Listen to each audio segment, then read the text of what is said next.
Mbote balandi ya chaîne biso CLZSS TV tous na esengo na mbula ya sika 2022 po tozala na bino po na kotala mtina etali liloba ya Nzambe oyo tolobela bino na 3e testament.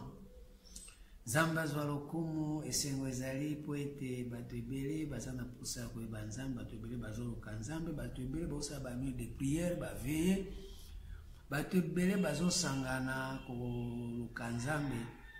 Me Nzambe wana oyo tozoluka ye nde tozomemela bino na kati ya 3e testament, parce que tozoyeba ete Nzambe azali me bozali na ye, kozala na ye ezali kopesa biso bokoso, parce que Jésus mutu oyo azali envoyé spécial ya Nzambe awa na se ya mokili, ayaki na mokili. Jean Zolobake, voici l'agneau de Dieu qui ôte les péchés du monde. Jean Azomona Jésus, voici l'agneau. Alakisi Jésus, voici l'agneau qui ôte les péchés du monde. Si vous agneau anaye Jésus, aye na mokili po alongola masumu, malheureusement masumu elongwate. Nde ozomona tozobomana, tozoinana, tozoswana, masumu elongwana mokili te mokili. Pourquoi Jésus a longola masumute? Parce que ye moko aza musumuki. Musumuki pona nipo atambola ki na nzela ya bosantu te. Jésus atambola na nzela ya bosantu te. Po Jésus soki atambola na nzela ya bosantu, balingaki ba bumaye te.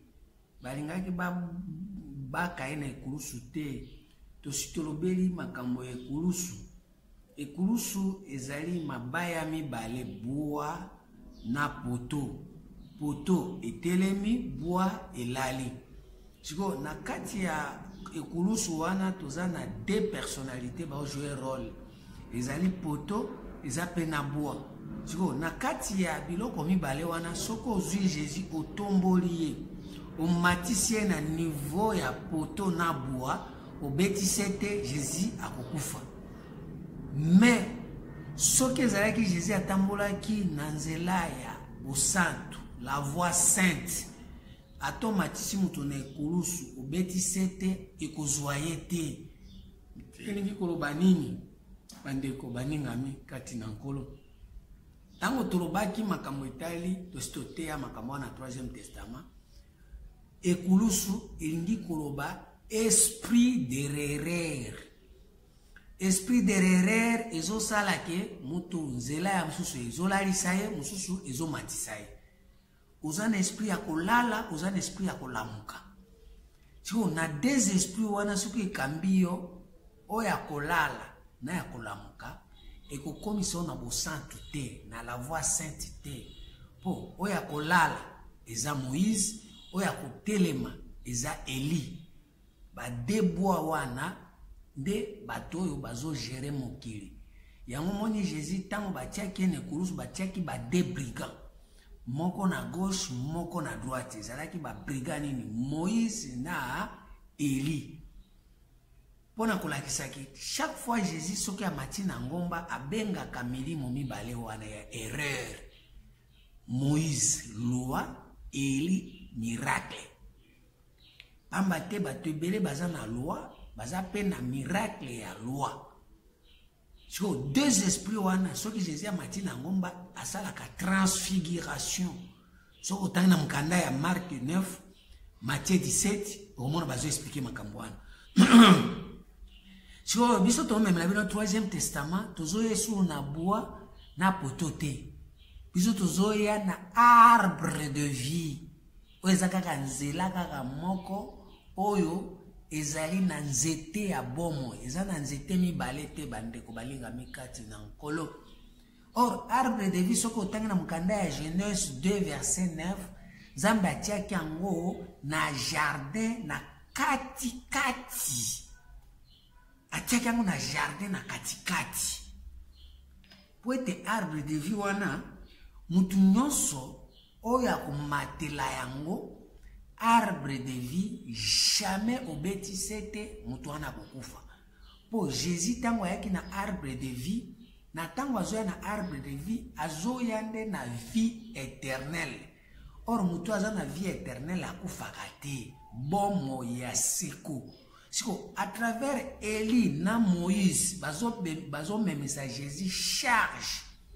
Yakoya na bomoi o ezali à ses côtés. Yango moni Jésus azoloba na mukanda ya Jean 6 verset 26 alobi boye de komoni ngami tanga Bible. Jean 6 verset 26 alobi boye.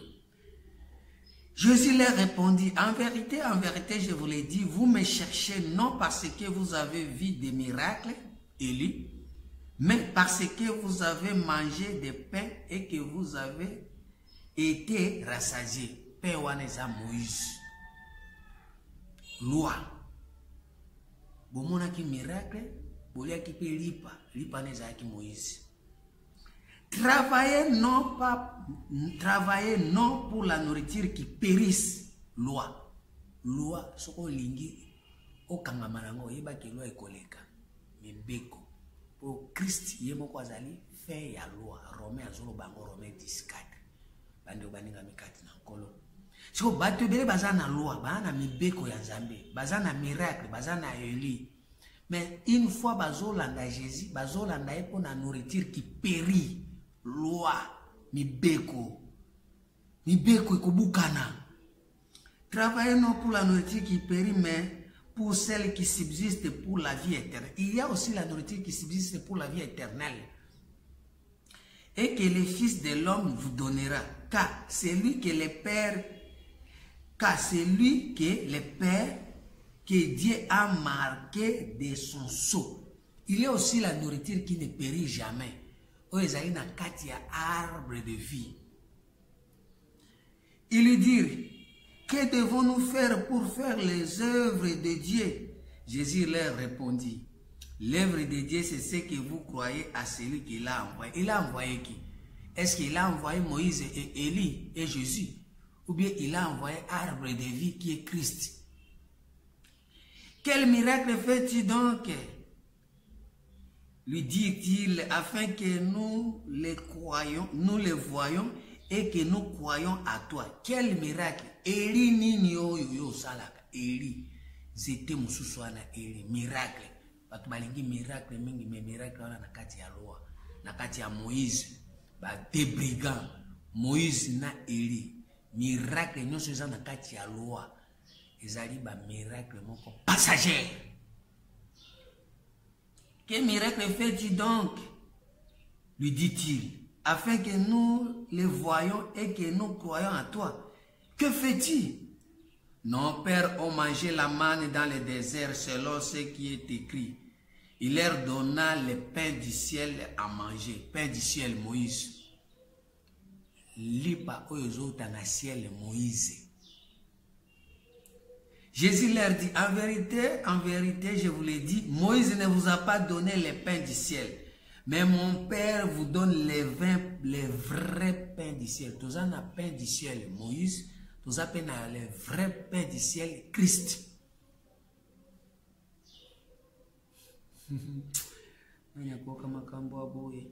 Les vrais pains du ciel, Christ.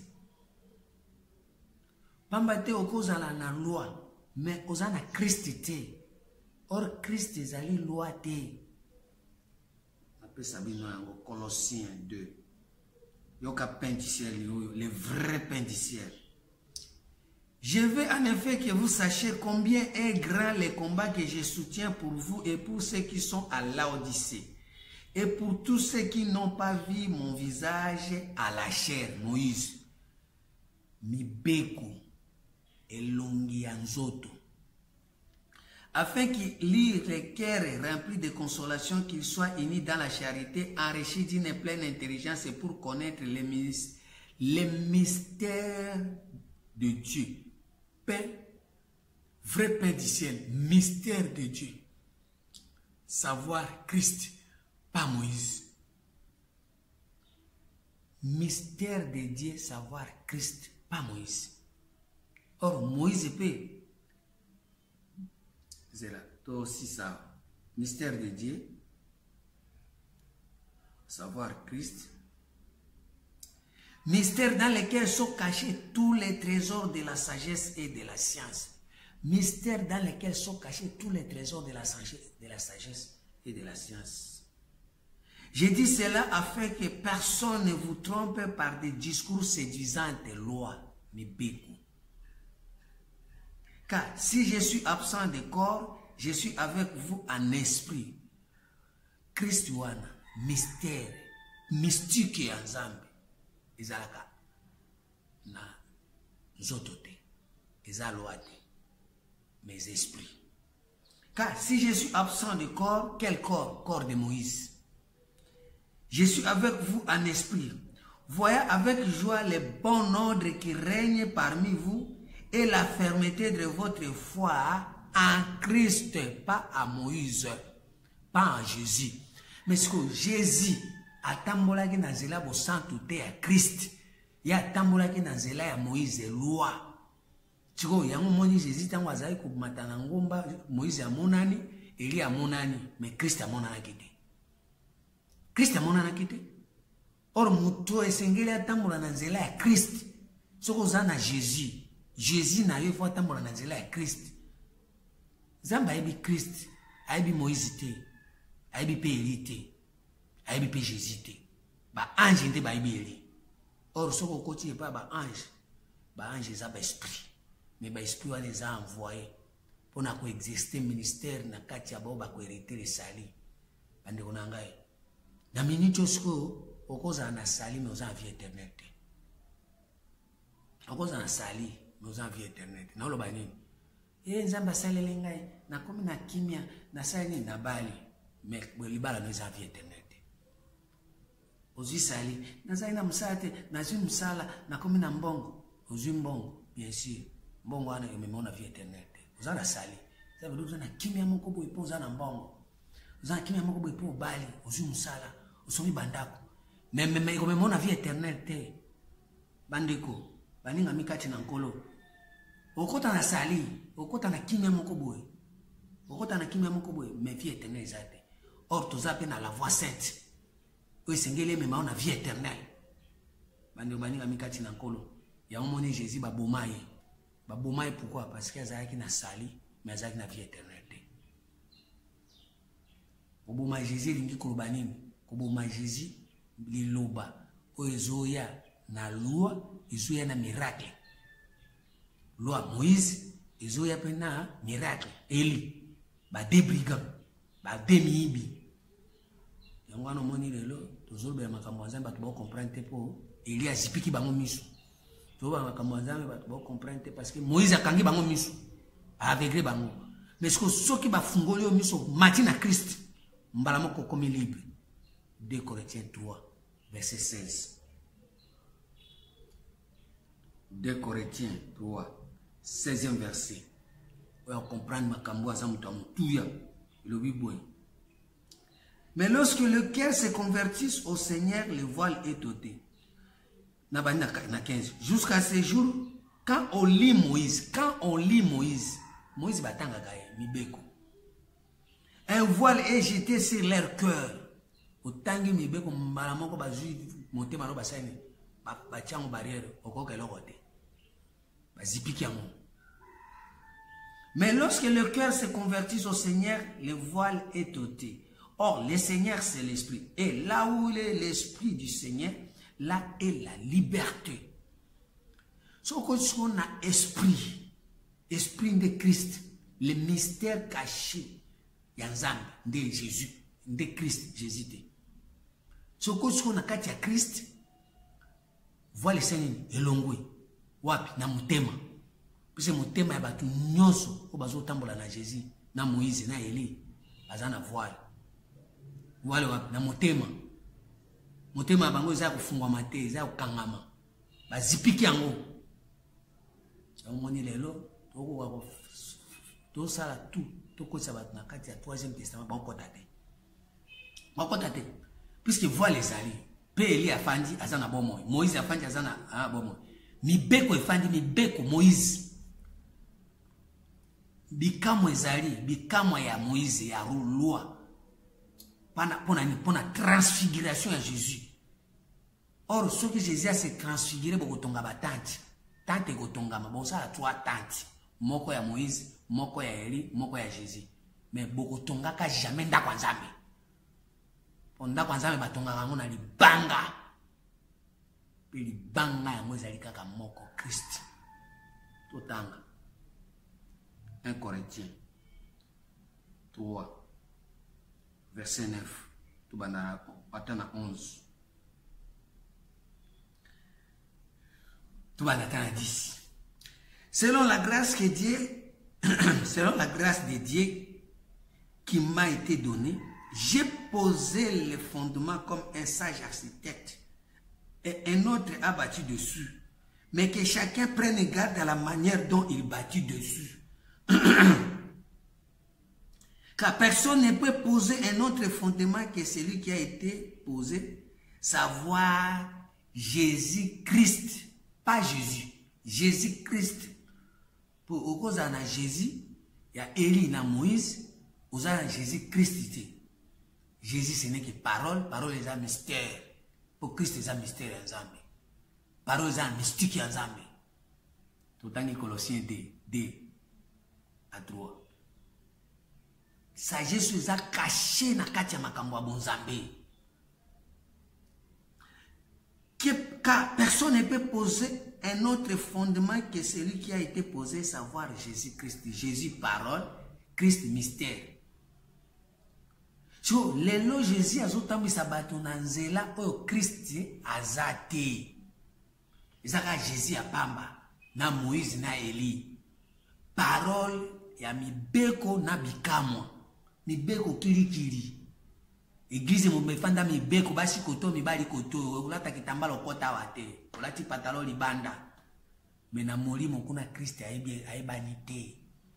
Vous voulez si vous bongisa les bandes, vous nettoyez les dehors, mais au-dedans sont pourris. Zamba sali bisoboy, Eli a monani. Zamba pesi bisoboy, Eli a monani, bikamo e monani. Mais nous sommes en Katia Moïse. Voilà les aya na motema, voilà monene. Dangwa no moni lelo, toujours ba Jésus atambola na nzela bo santu te. La voix sainte atambola te. Atambola na nzela oye moko azoloba na Jean 14 botala nzela verset 6. Jésus lui dit, je suis le chemin, la vérité et la vie. Alors bien, je suis le chemin, la vérité et la vie. À Bakisite, je suis le chemin, la vérité et la vie éternelle. Alors bien, bon côté. Je suis le chemin, la vérité et la vie. Or, kozala na chemin, kozala na vie, et la vie éternelle. Vous avez la vie passagère. Nul ne vient au Père que par moi. Si vous me connaissiez, vous connaîtrez aussi mon Père. Et dès maintenant, vous le connaissez et vous l'avez vu. Philippe lui dit, Seigneur, montre-nous le Père et cela nous suffit. Tout le monde a toi. Et alors, et lorsque je m'en serai en aller et que je vous aurai préparé une place, je reviendrai et je vous prendrai avec moi afin que là où je suis, vous y soyez. Vous savez où je vais et vous en savez les chemins. Thomas lui dit, Seigneur, nous ne savons où tu vas. Comment pouvons-nous en savoir les chemins? Dans verset 5, Thomas lui dit, Seigneur, nous ne savons où tu vas. Comment pouvons-nous en savoir les chemins? Thomas azaki mayele. Thomas azaki mayele. Pour Thomas, toyebi si ozokende te. Tozana yo. Otambisa biso na nzela malamu te. Otambisa biso na nzela ya Eli, na nzela ya Moïse. Oyebisa biso makambo ya mibeko, oyebisa biso makambo ya miracle. Nde nzela biso toyebi awa mibeko ya Moïse, toyebi miracle ya Eli. Si vous avez une zéla, vous avez une zéla, vous avez une zéla, vous avez une place, vous avez une zéla. Or, Jésus a dit, à part zéla ya Moïse na Eli, vous avez une zéla ya Christ. Or, zéla ya Christ, vous avez seconde, Thomas ba ebi angote. Mais si vous Philippe a dit, la qui s'est dit tata, po tata botaka Jésus te, tata botaka Christ. tata botaka Jésus te, tata botaka Christ. Na yakoka makambo oyo. Nzambe molimo sunganga yoyo. Nzambe molimo kambanga yoyo. Pwete na yoka. Nzambe molimo kambanga yoyo. Pwete na yoka. Nzambe molimo kambanga yoyo. Abi, je suis Jésus lui dit, je suis le chemin, la vérité et la vie. Nul ne vient au Père que par moi. Jésus a dit, je suis le chemin, la vérité et la vie. Tout en nos vies. Tout en nos vies. 1 Corinthiens 3, verset 18. Tout en la vie. Yoka. Que nul ne s'abuse lui-même. Si quelqu'un parmi vous passe être sage selon ces siècles qui deviennent fous afin de devenir sages. Oko oza sage obi naza na vie, oza sage oza na vie. Mais soko lingi oza sage selon Nzambe, il faut soko mtali boma pour être comme sage. Que nul ne s'abuse lui-même. Si quelqu'un parmi vous passe être sage selon ces siècles qui deviennent fous, quel siècle? Asa na vie, asombi ndako, asombi mutuka, akomi na abali, aboti, waneza makamba siècle oyo. Ezaba biloko passager. Mais ce qu'on dit, on a vie, on a oh Jésus a dit que je suis le chemin, je suis la vie. Il va que, comment on doit aller bon. Car la sagesse de ce monde est une folie devant Dieu. Aussi, il est écrit, il prendrait les sages dans leur rise. Et encore, le Seigneur connaît les pensées des sages. Et il sait qu'elles sont vaines. Penser à sage, nous sommes dans la vie. Nous sommes dans la vie, penser à les vaines. Ils ont la vanité, puisqu'ils ont la vie passagère, puisqu'ils ont la vie temporaire, puisqu'ils ont la vie humaine, ils ont la vie nabiso, nabali, naboti, nazundakwe, nazana vie, ils sont sali, miracle, ils sont sali, miracle, nazumusala, ils sont sali, miracle, na voyager, ils sont sali, miracle, na boti bana, ils ont la vie. Mais pas qu'ils ont la vie passagère, ils ont la vie passagère, mon ingamikati na ko, ils ont la vie éternelle. Et ça va passer moko, va sagesse moko, charnel, vanité. Que personne donc ne mette sa gloire dans des hommes, car tout est en vous. Ma communion sont les abîmes, les embêtés. Soit Paul, soit Apollos, soit Céphas, soit le monde, soit la vie, bien. Soit la vie, soit la mort, soit les choses présentes, soit les choses à venir, tout est en vous et vous êtes en Christ et Christ est en Dieu. Ça m'a dit qu'à Christ. Bino babiloko za bino boye pa Christ ndeza ba yebi. Bande wali ngamikati na nkolo. Siko Christ ndeza na chemin o ezali na la voie sainte. Mais Jésus a tia kotambola na la voie sainteté. Atambola na voie ya Moïse, atambola na voie ya Élie. Yango moni ba memaki na ekulusu, ba memisaki ekulusu. Même si qui est bois, où ils allaient, la science humaine, tout en Jérémie. Jérémie 10, verset 8. Tout en bien pour battre, bien, bois. Jérémie 10, verset 8. Tous ensemble, ils sont stupides et insensés. Leur science n'est que vanité. C'est du bois. C'est du bois, science wana, oya Moïse wana, eza na ba vanité, eza ba bois. Eza ba bois. Toke na Esaïe. Esaïe 44, verset 25. Esaïe 44, 25, elobi boy. Nazotanga ngona kombola Yesu Christ ya Melchisedek. J'ai anéantirai les signes des prophètes et des mensonges. Et je proclame insensé les devins. Je fais requérir les sages et je tourne leur science en folie. Science wana et comme ils ont dit boma parce qu'ils ont na Élie na Moïse. Moi c'est science wana eza bois. Science wana ya Moïse wana loi ni beko. Des bateaux bakangami nango bazo tambola na nzela wana ya chemin ya vérité ya vie passagère vie ya vanité Or Jésus a dit qu'il faut akende ba mitema ya bato ya ye ba disciple na ye abi mitema na bino mima imate nazo kende na okende wapi tango nazo kende na kotindela bino mususu o ana tango akoya ya kotambisa bino na nzela ya Moïse te autambisa bino na nzela ya Eli te autambisa bino na nzela ya Christ. Nzela ya Christ ezali arbre de vie. Arbre de vie où ils ont planté na kati ya jardin. C'est lui-même Christ qui est l'arbre de vie. Apocalypse. Apocalypse 22. Premier verset. Arbre de vie. Et le Bible. Et il me montra un fleuve d'eau de la vie, limpide comme du cristal qui sortait du trône de Dieu et de l'agneau, qui? Christ. Au milieu de la place de la ville et sur les deux bords du fleuve, il y avait un arbre de vie, produisant 12 fois des fruits, rendant son fruit chaque mois. Arbre de vie. Ils ont mis ça 12 fois des fruits. Rendant son fruit chaque mois. Chaque mois, bah fruit ils ont mis. Ils ont une saison té. Oh, ils ont saison saison ya ba malala de malali. Yango za saison. Tout temps ka ba mbumezo bi manakoka. Et donnant les feuilles et dont les feuilles servent à la guérison des nations.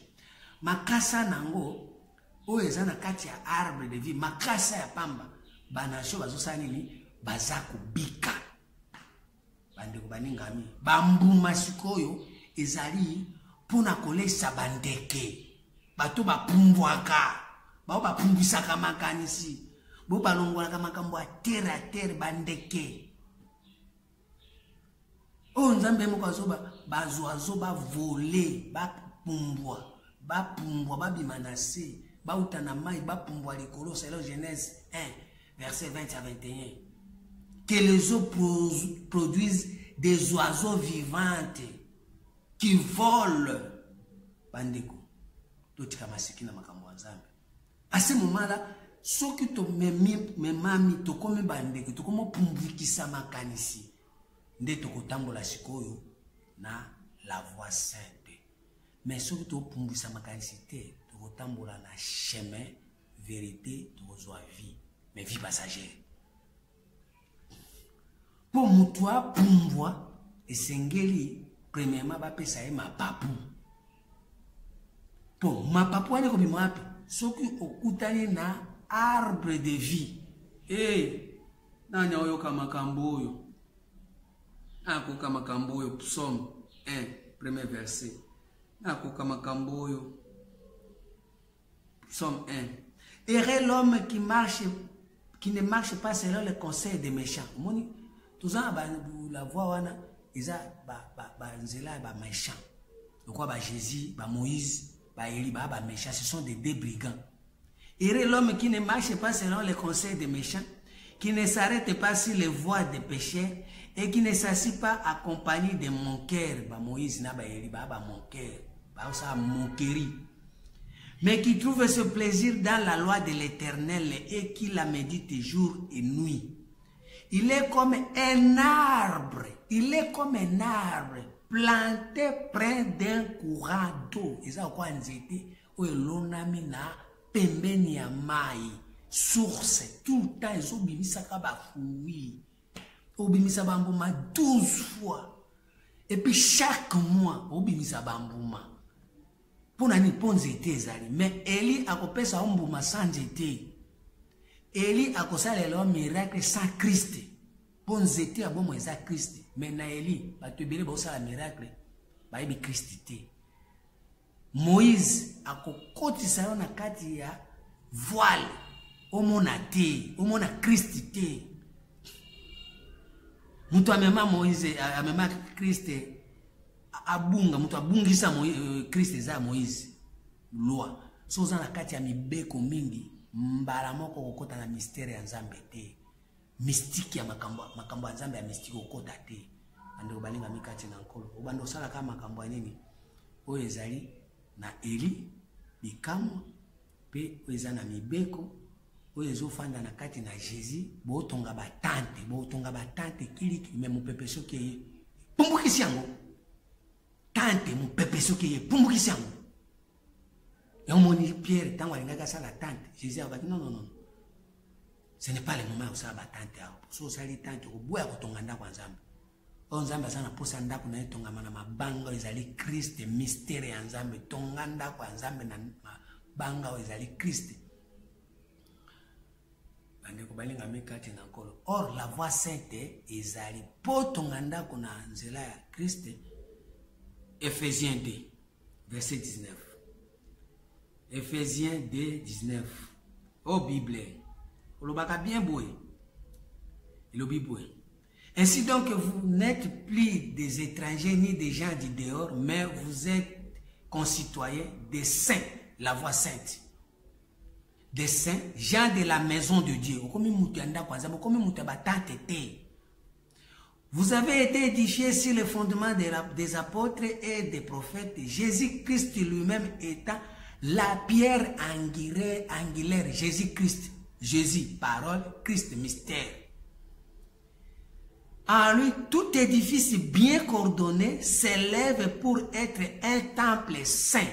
Dans la voie sainte, vous avez un temple à vos santos. Dans le Seigneur. En lui, vous êtes aussi édifiés pour être une habitation de Dieu en esprit. Mambongi. Habitation en esprit. Vous offrez dans esprit,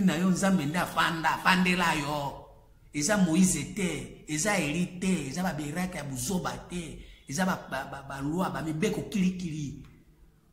Église mibeko.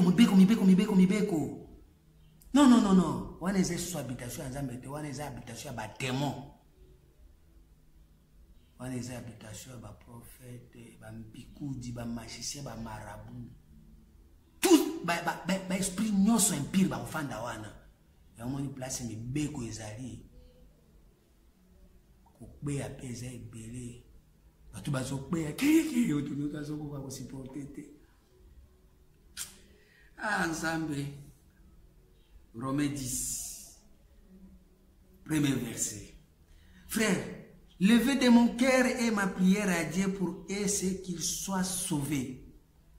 Je leur rends témoignage qu'ils ont des ailes pour Dieu mais sans intelligence, aveuglés, voilés. Moïse a fendé la bateau. Ne connaissant pas la justice de Dieu, ils cherchent à établir leur propre justice. Loi, Moïse, Naëli. Ne connaissant pas la justice de Dieu, ils cherchent à établir leur propre justice. Ils ne se sont pas soumis à la justice de Dieu. Car Christ est la fin de la loi. Christ, mystère Nzambe ezali suka ya mibeko ya Moïse oye mutwazana ngo kilikili. Pour la justification de tous ceux qui croient. En effet, Moïse définit ainsi la justice qui vient de la loi. L'homme qui mettra ces choses en pratique vivra par elle. Ils appellent la vie. Je suis le chemin, la vérité et la vie. Mais voici comment parle la justice qui vient de la foi. Si Christ tango azoya na kondima. Azoya susuna loi na miracle te. Ya azoya na foi. Or la foi vient de ce qu'on attend. Et ce qu'on attend vient de la parole de Christ. Ce n'est pas la parole de Moïse, ce n'est pas la parole d'Élie, ce n'est pas la parole de Jésus, ce n'est pas la parole de Dieu. La foi vient de ce qu'on attend vient de la parole de Christ. Romains 10, 17. Ainsi, la foi vient de ce qu'on attend, et ce qu'on attend vient de la parole de Christ, pas la parole de Jésus. Parole de Christ, les mêmes cas Bible, les mêmes paroles, même on a mystique, même on a mystère, biloko ba habité. Wana de Christ ya zakuna yoka siko biloko wana tia siko kondima na biloko wana. Na verset 16 obi, mais tous n'ont pas obéi à la bonne nouvelle. Aussi Isaïe dit-il, Seigneur, qui a crié à notre prédication? na verset 16 mutu atamo kwa ndimela ya Kristo azate mutu atamo kwa cha kundimana na kati ya Kristo ayo ka Kristo azate batu nyonso bazoka Eli bazoka Moïse bazoka Jésus baosala batante baomatali kola bangomba baosala ba transfiguration baosala batante baosala batante soko Yesu ko kaka mekika kumekaka mwa mupepe muke na tante wana ba mwangani bango nyonso église panzani po bazofana na ndako etongami na maboko ya batu. Or na kati ya ndako etongami na maboko ya batu nzamba zake batu nini Moïse na Eli na Jésus ba batu Moïse Eli na Jésus ba batu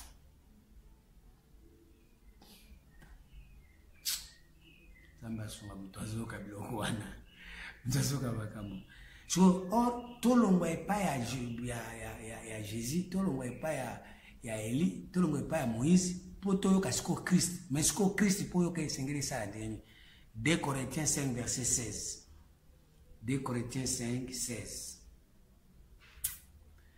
mtu yako kama makambo aza mtu bien vraiment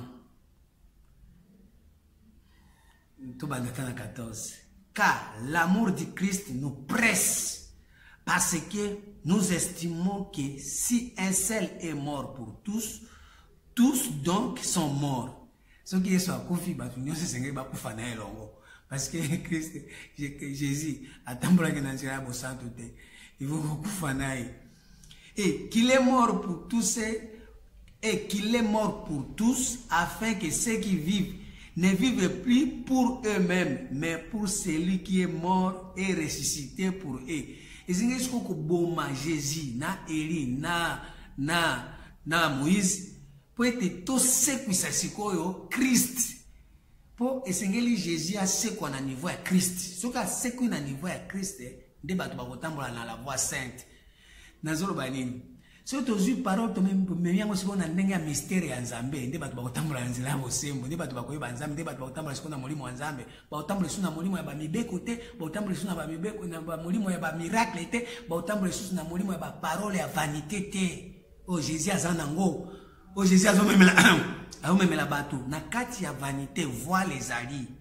Ainsi, dès maintenant, nous ne connaissons personne selon la chair. Parce que Moïse a sa chair, Élie a sa chair, Jésus a sa chair. Maintenant, ceux qui ont bomi bango, yo pomi koufeli, o koufina bango. O bomi biloko nyonso wana, boma biloko wana, tika yango, longola yango, mon frère. Ma sœur, longola ba biloko wana. O mibeko na biso bibe lo bibe bibeko bibe okege boma yango Eli bikamo Nzamba selanga bikamo Nzamba boma yango Jésus parole nyonso eza ko accompagner Moïse na Eli boma yango soki moko akufi Jésus wana soki akufi bango nyonso bazokufa qu'il est mort pour tous afin que ceux qui vivent ne vivent plus pour eux-mêmes mais pour celui qui est mort et ressuscité pour eux. Ainsi, dès maintenant, nous ne connaissons personne selon la chair. Si nous avons connu Christ selon la chair, maintenant nous ne connaissons plus de cette manière. Ainsi, dès maintenant, nous ne connaissons personne selon la chair. Ainsi, dès maintenant, nous ne connaissons Moïse. Tu es bisu Moïse na ndenge ya nzoto te na ndenge ya loi. Tu es bisu Eli na ndenge ya mibeko pe ya loi te. C'est-à-dire, batu nyonso na bazali kosunga biso tango tozalaki na nzoto. Nzambe sayenga monya na nzoto. Nzambe ba mibeko nzambe zongi manguka nzoto. Par rapport à Jésus, ainsi dès maintenant nous ne connaissons personne selon la chair. Même si nous avons connu Christ selon la chair. Ça veut dire mystique et Nzambe tous aïe comme on a mon angela ba biloko ba Moïse, biloko ba Eli. Maintenant tu koyi bango suna ndenge wana te. Tu ko zo mystère ya Nzambe o ezali Christ o me mango na ndenge ya nzoto. Tu kango suna ndenge wana te. Dès maintenant nous ne connaissons personne selon la chair.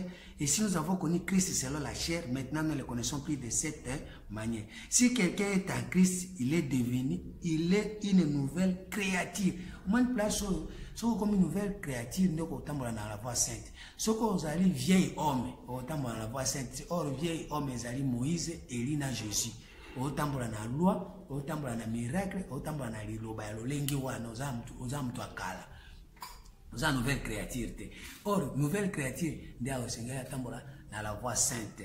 Si quelqu'un est en Christ, il est une nouvelle créature. Les choses anciennes sont passées. Voici toutes choses sont devenues nouvelles. Et tout cela vient de Dieu qui nous a réconciliés avec lui par Christ et qui nous a donné les mystères de la réconciliation. Car Dieu était en Christ, réconcilia le monde avec lui-même en n'imputant pas aux hommes leurs offenses, et il a mis à nous la parole de la réconciliation. Oh, la parole de la réconciliation, c'est la voix sainte. La voix sainte. Nous faisons donc les fonctions d'ambassadeur pour Christ, pas pour l'ambassadeur de Jésus, pas l'ambassadeur de Moïse, pas l'ambassadeur de Élie. Nous avons été pour la makambo kaka ya ba mibeko, makambo ya bikamo, na makambo ya ba parole charnelle. Non. Nous faisons donc fonction l'ambassadeur pour Christ comme Dieu exhorté par nous. Nous vous en supplions au nom de Christ, soyez réconciliés avec Dieu. Celui qui n'a pas connu le péché, il a fait devenir péché pour nous, afin que nous devenions à lui justice de Dieu. Tokota na kati siko ya justice ya nzambe. Oh, justice ya nzambe tokota ngo na la foi sainte. Oh, Jésus a tiré kotambisa bato te par rapport na Moïse na Élie. Ande obalinga mikati na nkolo. Yango tozolo babo. Troisième testament ezana ko ya pona ko la kisabato nzela wana. Tokota siko na justice ya nzambe. Parce que mukanda ya Jérémie 4D lo bibwe. Oh, nzambe sunga muto azoyoka makambo. Jérémie 4D lo bibwe. Azotanga ngona komona Yesu Kristo. Si tu jures, l'Éternel est vivant avec vérité, avec droiture et avec justice, alors les nations seront bénies en lui et se glorifieront à lui. Si tu jures, l'Éternel est vivant avec vérité, avec droiture et avec justice, alors les nations seront bénies en lui et se glorifieront en lui. Car ainsi parle l'Éternel aux hommes de Juda et de Jérusalem. Défrichez-vous un champ nouveau et ne semez pas parmi les épines. Banani bobi msaba épine, Elina Moïse na Jésus. Bobi msaba njube. Bobi siko esenge ko balola siko elanga mususu ya sika, nouvelle créature. Toki ko semer sous parmi les épines était parce que Eli a fandi. Pour mutu nyonso nzambe asalele bikama komi leloko bimisa ba epine banzube atozo te bwa okate bato bafandela mibeko bakomimisa ba epine tellement bafandeli Moïse bazui Moïse batie na première position atote ndenge ya misa banzube bato bafandeli Jésus azui makomi aibi yango mingi babimisa ba epine babito ko semer susu na ba epine te ezengeli siko to sala chien ya sika bato baza ba nouvelle créature so comme nouvelle créature otambola na la voix sainte. Soza ancien créature, vieil homme. Autant chemin, vérité, vie. Ozoa vie, mais ozoa sali. Mais ozoa vie éternelle. Ozana kimia pozu mbongo. Kimia pozu musala. Kimia po bali. Kimia po sombi bandako. Mais okufuti kibilongo nyoswana. Etikala bona kombo na Yesu Kristo. Amen.